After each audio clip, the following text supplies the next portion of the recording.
moi, depuis plus d'une trentaine d'années, je suis impliqué dans plusieurs organismes communautaires. Oui. Et je trouve Comme Pierre Jackson, là, oui, oui. Ici, Ouais, là, on travaille hein? dans certains... Vous travaillez ensemble dans certains groupes? Oui, oui. Lesquels? Donnez-moi aux endroits. Comicard et puis Délices d'automne. OK.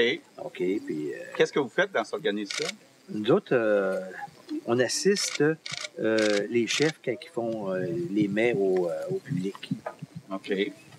C'est au bénéfice, ça, C'est un organisme complètement indépendant. C'est un événement qui s'autofinance, c'est un OSBL. Okay. Donc, il y a des démonstrations culinaires avec parmi les meilleurs chefs du Québec et eux participent à cette activité-là en étant les aides des chefs. C'est ça.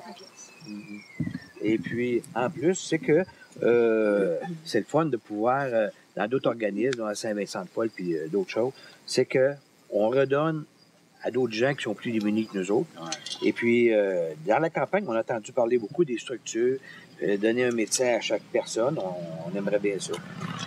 Par contre, on n'a pas entendu parler beaucoup du travail aux organismes communautaires.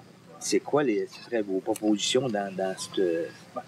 Écoutez, je vais être bien honnête avec vous, là.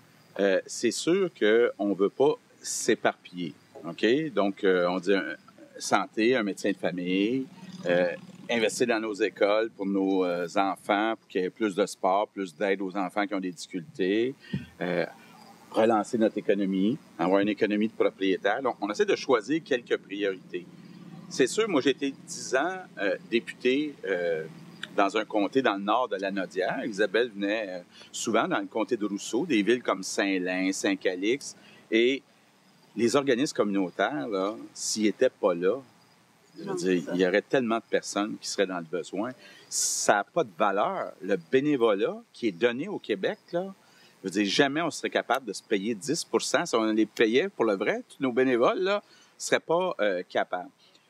Faut, bon, évidemment, il n'est pas question de couper là-dedans. Il faut assurer la récurrence. Des fois, une affaire qui est achalante, c'est qu'à chaque année, il faut qu'ils recommencent à demander leur budget. Il faudrait peut-être faire des budgets sur 3 ans, sur 5 ans, pour au moins là qu'on ne passe pas la moitié de notre temps à aller quêter de l'argent, préparer des affaires.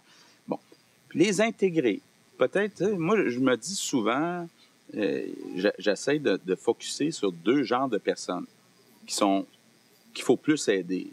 Les plus jeunes puis les plus vieux. Puis de dire, bien, les organismes, est-ce qu'on est capable de les orienter pour aider nos plus jeunes puis aider nos plus vieux?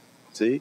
Donc, on essaie de faire ça, mais bien honnêtement, là, je peux pas vous dire, là, on a plein d'argent. Là. Actuellement, je le disais tantôt, là, le gouvernement est en déficit. On a une dette, il faut rembourser la dette. Il faut mettre des priorités. Puis moi, je pense que la priorité des priorités, ça reste l'éducation. Pour le long terme, là, ça reste l'éducation. Merci beaucoup. Ouais.